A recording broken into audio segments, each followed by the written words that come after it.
El Señor esté con ustedes. Evangelio de nuestro Señor Jesucristo según San Juan. Gloria a ti, Señor. Jesús llegó a una ciudad de Samaria llamada Sicar, cerca de las tierras que Jacob había dado a su hijo José. Allí se encuentra el pozo de Jacob.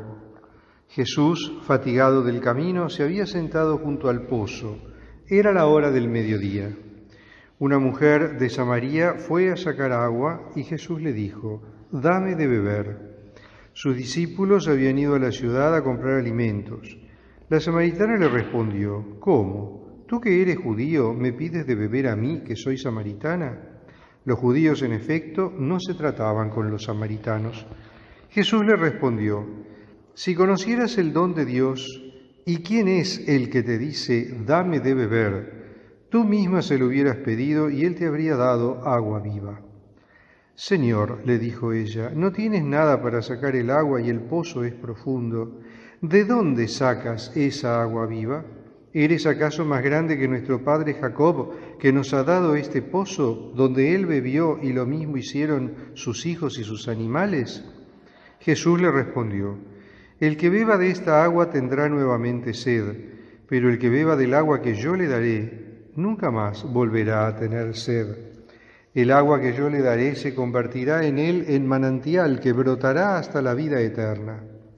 «Señor», le dijo la mujer, «dame de esa agua para que no tenga más sed y no necesite venir hasta aquí a sacarla».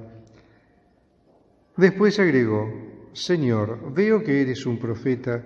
Nuestros padres adoraron en esta montaña y ustedes dicen que es en Jerusalén donde se debe adorar». Jesús le respondió: «Créeme, mujer, llega la hora en que ni en esta montaña ni en Jerusalén ustedes adorarán al Padre. Ustedes adoran lo que no conocen, nosotros adoramos lo que conocemos, porque la salvación viene de los judíos. Pero la hora se acerca y ya ha llegado, en que los verdaderos adoradores adorarán al Padre en espíritu y en verdad, porque esos son los adoradores que quiere el Padre. Dios es espíritu, y los que lo adoran deben hacerlo en espíritu y en verdad». La mujer le dijo: «Yo sé que el Mesías, llamado Cristo, debe venir. Cuando Él venga nos anunciará todo».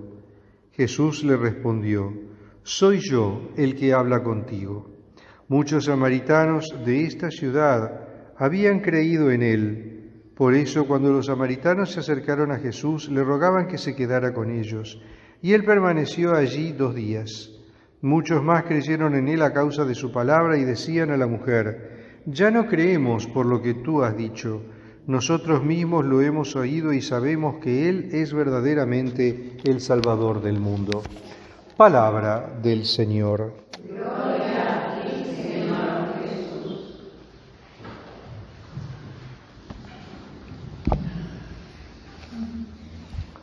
En este tercer domingo de Cuaresma hacemos un paréntesis en el Evangelio de Mateo y la Iglesia nos propone reflexionar sobre este hermosísimo texto del Evangelio de Juan, que es el encuentro de Jesús con la samaritana. En realidad este texto es un texto largo de por sí y sumamente rico de significado y de simbolismo. En realidad, un texto como este, mejor dicho, este texto en particular, daría como para reflexionarlo a lo largo de unos ejercicios de una semana. Pero bueno, vamos a tratar de condensar lo más importante para nuestro camino cuaresmal. Nosotros habíamos empezado la Cuaresma con una consigna, que era la de dejarnos reconciliar con Dios el miércoles de ceniza. Ese camino de reconciliación con Dios necesitamos conocer la tentación, ¿qué es la tentación? Y eso lo reflexionábamos el primer domingo de Cuaresma. El domingo pasado, el domingo de la Transfiguración, veíamos a dónde estamos destinados, a dónde estamos llamados a ir. Y que la figura del Señor Jesús es una figura que marca una etapa en la historia, la conclusión del Antiguo Testamento y el comienzo de una nueva era. La era cristiana, la era de Cristo, la era del Señor. Esta nueva era, este nuevo comienzo que nos marca la reconciliación de la humanidad con Dios por el misterio de la cruz. Y en este camino de reconciliación ahora nos encontramos con este encuentro de Jesús con la samaritana. ¿Quiénes eran los samaritanos? En pocas palabras, los samaritanos eran como una especie de secta que se había separado del pueblo de Israel. Era un grupo de gente que pertenecía al reino del norte, que originariamente eran judíos, pero que luego, cuando la destrucción del reino del norte y fueron enviados a la diáspora, los pocos que quedaron ahí se juntaron con los que vinieron de otro lado. Entonces formaron un grupo religioso que, si bien tenían el Pentateuco, tenían la ley de Moisés como base, como fundamento, pero la habían tenido que adaptar y la habían tenido que alterar, un poco movidos por las circunstancias y otro poco movidos por la fuerza. Entonces, este grupo era considerado herético por parte de los piadosos israelitas, de los judíos observantes, no eran aceptados. Por empezar, el judaísmo sostenía la unicidad del templo de Jerusalén, y ellos, en cambio, tenían otro templo en este monte donde estaba el pozo de Jacob, y entonces adoraban a Dios ahí. Esto generaba toda una serie de problemas, tanto que, judíos y samaritanos no se hablaban, no se dirigían la palabra, se perseguían mutuamente. Entonces, el haber elegido Jesús el camino para ir de Jerusalén a Galilea, pasando por Samaria, cuando era un camino que obviamente todo piadoso israelita iba a evitar, ya nos está diciendo que el Señor tenía una intención en este paso por la Galilea. Y esa intención era ni más ni menos que anunciar el reino a los samaritanos. Y toma la ocasión de este encuentro con esta mujer en pleno mediodía, con un sol que cae a plomo, con un calor impresionante como el que hace en esas tierras, y cuando esta mujer llega, él le pide de beber. Y aquí los padres de la Iglesia nos hablan de que en realidad el Señor, más que sed de agua, tenía sed del alma de la samaritana, sed por salvar el alma de la samaritana, por anunciarle el reino a la samaritana. Y así como anunciarle el reino a la samaritana, anunciarle el reino a los demás, a todos aquellos a los que ella pudiera llegar y a todos aquellos a los que pudiera llegar a través de ella. Por eso tiene lugar este diálogo. Dame de beber. ¿Cómo vos que sos judío me pedís a mí de beber? Claro, cosa rara. Un judío le habla a una mujer samaritana. Cosa más rara todavía, un maestro de la ley que le hable a una mujer. También era una cosa extraña. Un israelita puro, observante de la ley, nunca iba a hablar con una mujer por la calle o en un lugar descampado y sin testigos, salvo que fuera de su propia familia. Se cuidaban mucho las formas. Y Jesús le habla, le dice, dame de beber. Y ella le dice, pero vos no tenés recipiente, acá el pozo está profundo. ¿Qué es ese pozo profundo? ¿Qué es ese cántaro, ese recipiente en el que hay que poner el agua? ¿Cuál es el agua que tiene ese pozo? La ley de Dios estaba dada a los hombres para que siguieran un camino de salvación. Pero tanto los judíos como los samaritanos se habían encerrado en esa ley, cada uno interpretándola a su manera y se peleaban por eso.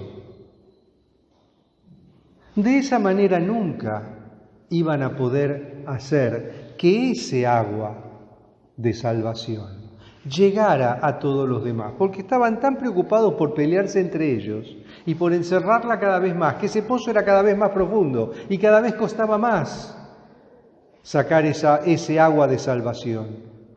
Entonces el Señor le dice: yo te voy a dar agua viva. El agua viva, en la simbología bíblica, es la sabiduría de Dios. Yo te voy a dar el agua viva que va a brotar como un manantial que llegará a la vida eterna. Te voy a dar la sabiduría de Dios que te permitirá llegar a la vida eterna. La mujer todavía no lo entiende. Le dice: bueno, dame de esa agua porque así no tengo que venir más al pozo a buscar agua. Pero detrás de esa comprensión material, también tenemos la comprensión espiritual. Si vos me das esa agua viva, yo ya no voy a necesitar de esta otra agua que está encerrada, que está encapsulada por capricho humano, no por designio de Dios. El mensaje que vos me estás dando, por eso le dice: Señor, reconozco que vos sos un profeta. El mensaje que vos me estás dando es un mensaje de vida. Y entonces ahí la mujer hizo el paso de fe. Y a través de ella, muchos de sus paisanos también hicieron el paso de fe. Primero ella anunció la presencia del Señor. Ella fue a comunicarle a sus paisanos que el Señor estaba ahí. Pero después muchos de esos paisanos hicieron la experiencia del Señor, porque el Señor se quedó con ellos 2 días. Y entonces por eso le dicen a la mujer: ya no creemos por lo que vos nos dijiste, creemos por lo que hemos visto. Hemos hecho la experiencia del Señor Jesús. Y a través de la experiencia del Señor Jesús se abrió para ellos un universo totalmente distinto y comprendieron cuál era el agua viva que lleva a la vida eterna. Lo que estamos viendo aquí en este texto de la Samaritana, en este diálogo del Señor con la Samaritana, es un camino de fe que estamos llamados a recorrer todos. Porque es solamente a través de la fe que vamos a descubrir que Jesús es el Señor. Es solamente a través de la fe que vamos a entender el valor redentor de la cruz. Es solamente a través de la fe que vamos a entender el significado de la Pascua. Es solamente a través de la fe que vamos a comprender el misterio de la Eucaristía. Es solamente a través de la fe que vamos a poder tener nuestro encuentro pleno y real y profundo con Cristo el Señor. Ahí, en el encuentro con Cristo, en el encuentro profundo y real con el Señor, vamos a alcanzar el final de ese camino de reconciliación. Porque en definitiva el camino de reconciliación es un camino que va a pasar por la cruz, obviamente, porque el Señor nos reconcilia desde la cruz. Pero nuestro camino de reconciliación personal termina cuando tenemos ese encuentro personal con Cristo. Y a partir de ahí comenzamos una vida nueva en Él. Alabado sea Jesucristo.